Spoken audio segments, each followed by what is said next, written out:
俺の名前は岡本拓馬。中学卒業後に自宅近くの町工場で働き始めて今年で10年になる。俺が高校に行かず働くことを選択したのは、女手一つで俺を含めて3人の子育てをする母を少しでも助けたいと考えたからだ。母は俺に高校進学してもいいと言ってくれたが、どうしても行く気になれなかった。俺の父は大病を患ったのが原因で、俺が小6の時に亡くなった。はっきりと決めたわけではなかったが、中学を卒業したら働こうという思いが芽生えたのはその時だった。弟や妹が自分の進みたい道に進む手助けをすることが長男である俺の役目だと考えたのだ。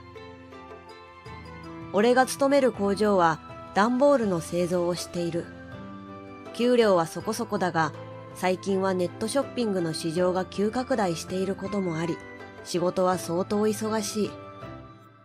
うちは中規模企業だから仕事が増えれば、それだけ従業員一人にかかる負担は大きくなる。でも就職した直後、受注が少なくて給料が少なかった時と比べれば、今の方が数倍マシだ。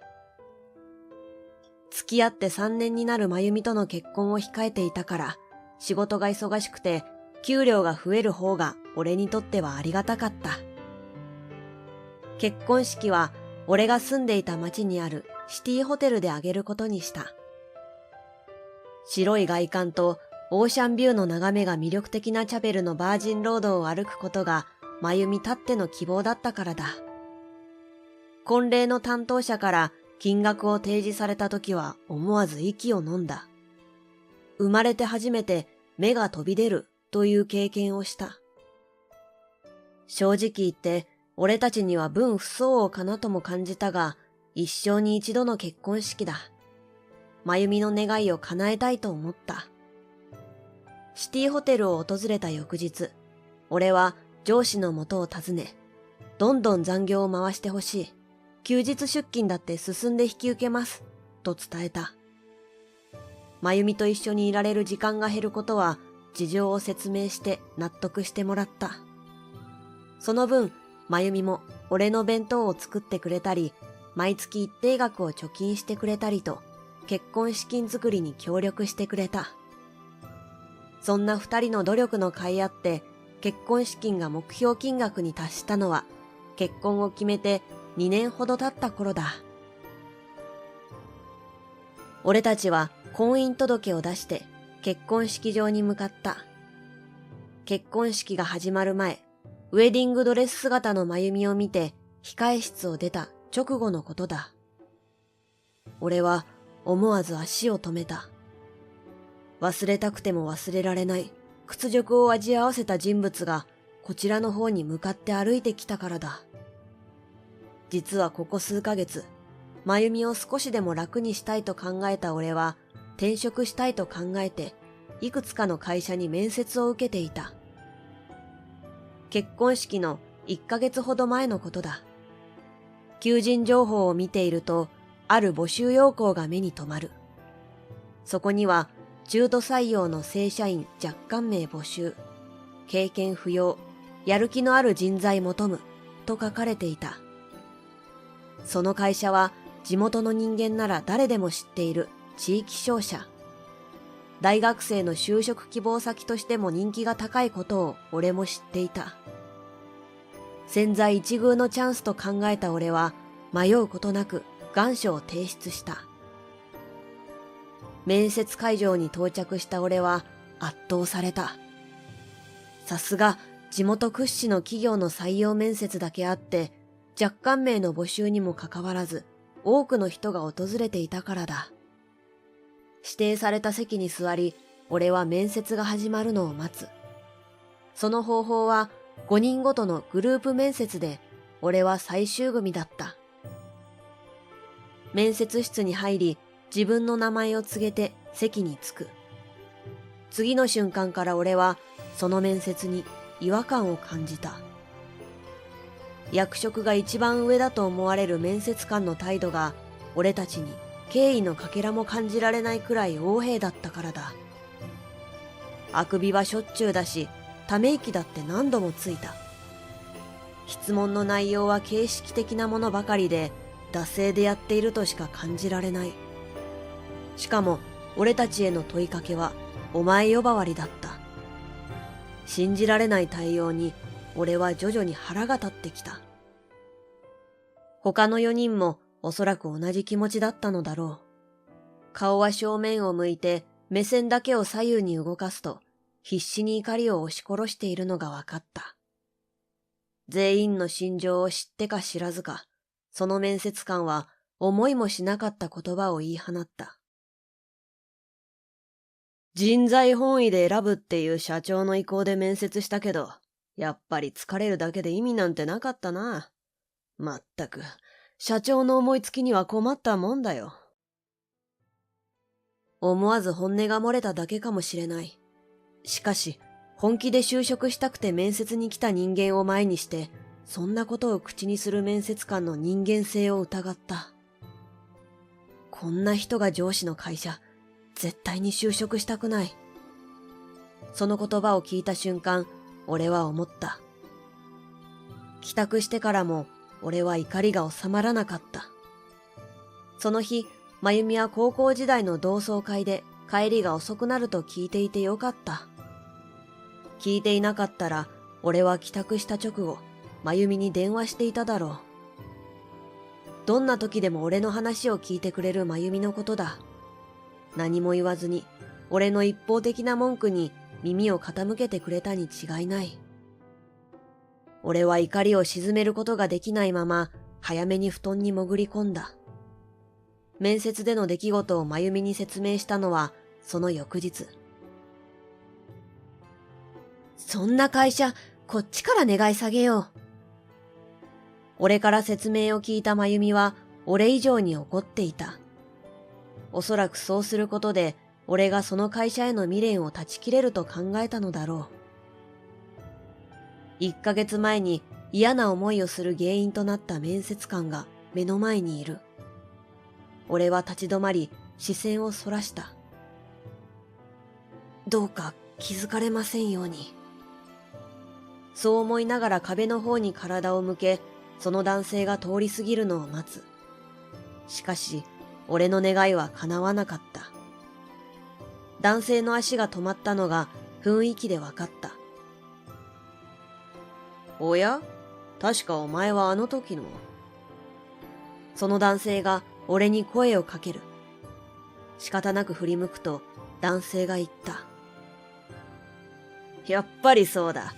あの時の常識知らずの入社希望者だな。こんなところでそんな言葉をかけるなんて、どっちが常識知らずだよ。俺はそう思いながらも振り返って返事をする。その説はお世話になりました。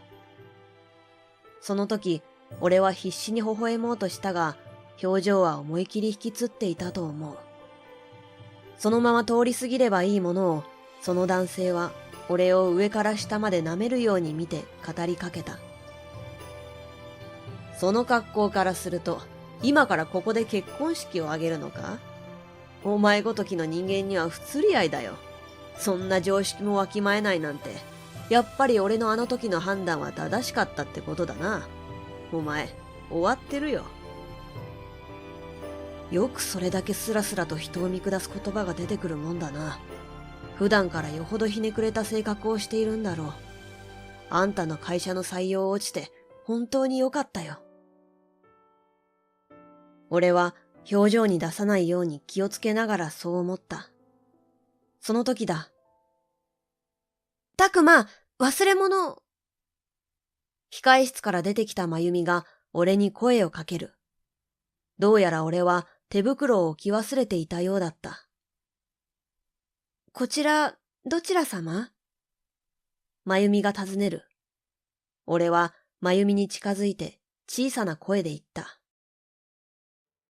この前話した面接官。すると、まゆみの表情が一変する。驚いたようになり、気のせいか顔が青ざめたようになった。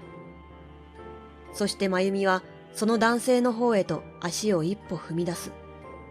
俺は慌てて真由美がそれ以上前に出ないように手で制した。すると真由美は大丈夫よと俺に小声で告げる。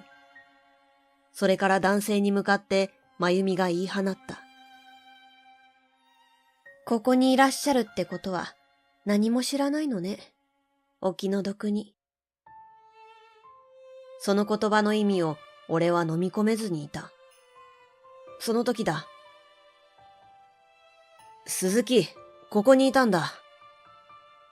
真由美に一人の男性が声をかけた。鈴木というのは真由美の旧姓だ。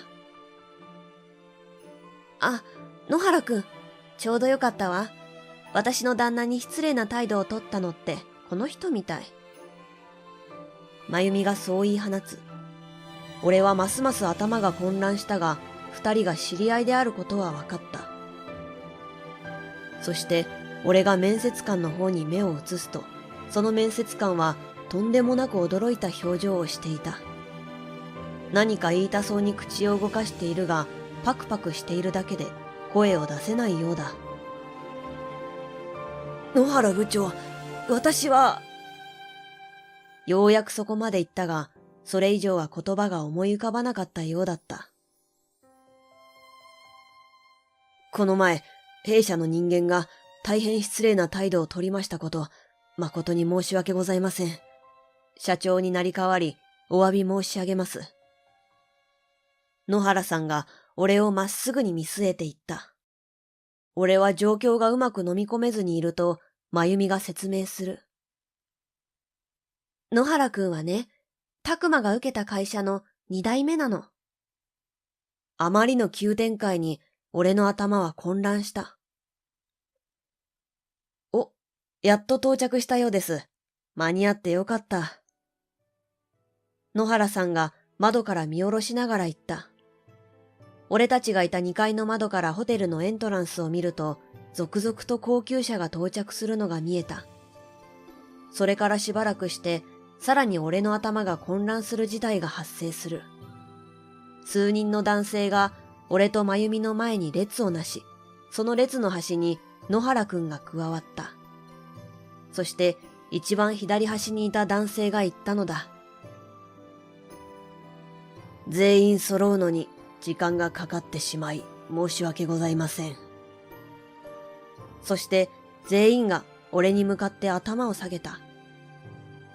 思わず俺は固まった。そしてその様子を見て、え？と言ったまま固まった人間がいた。俺を面接した男性だ。結婚式の前にしてはあまりにも濃厚すぎる状況の変化だった。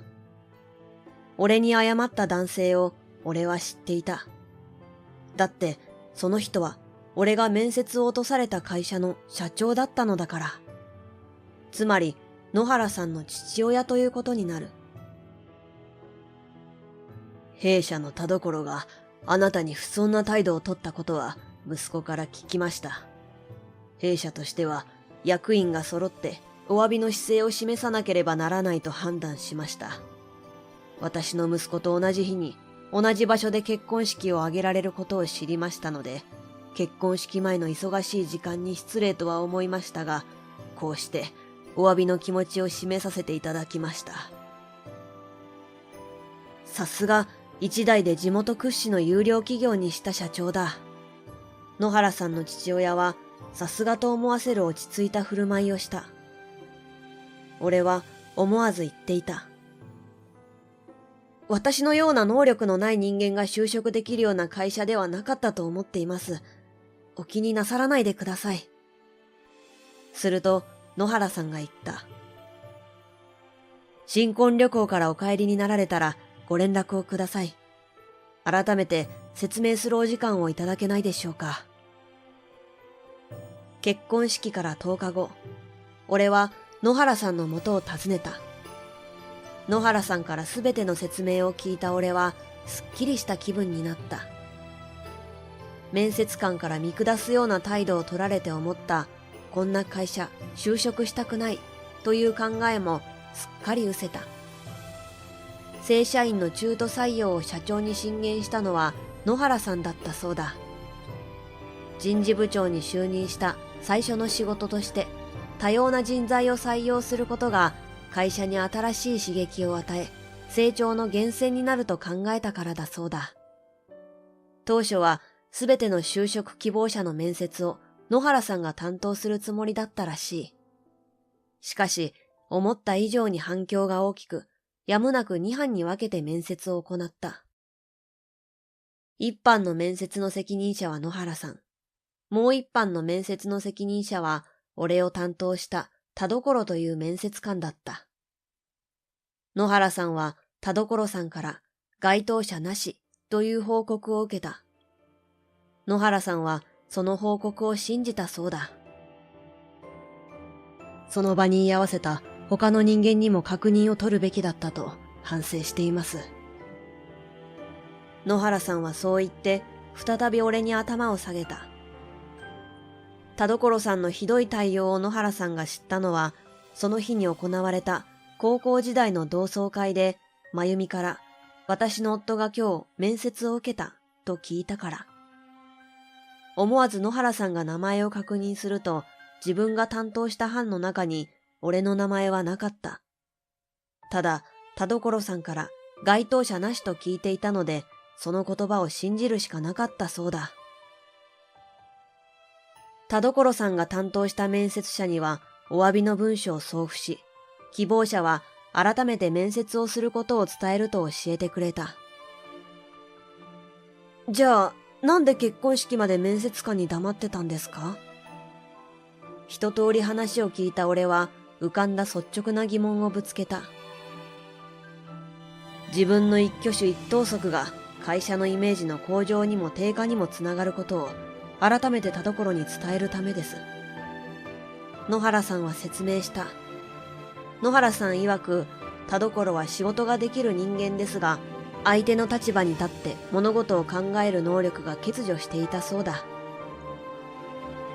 会社の資産である社員の能力を伸ばすのは会社全体の役割です。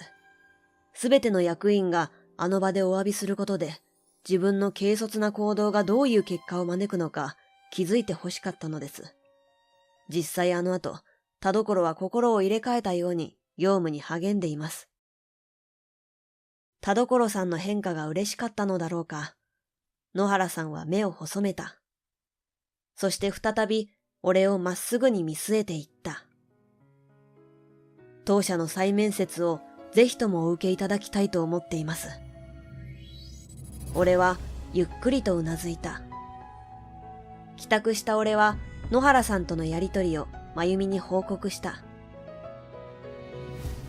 しっかりと自分のことをアピールして成功を勝ち取ってよ。パパになるんだからしっかりしてもらわないと。真由美はお腹を右手でさすりながら言った。俺は一瞬あっけに取られたが、真由美の言葉の意味を理解して大きな声を上げる。そして思った。真由美の期待に応えられるよう、そして生まれてくる子供のためにも今まで以上に頑張っていこうって。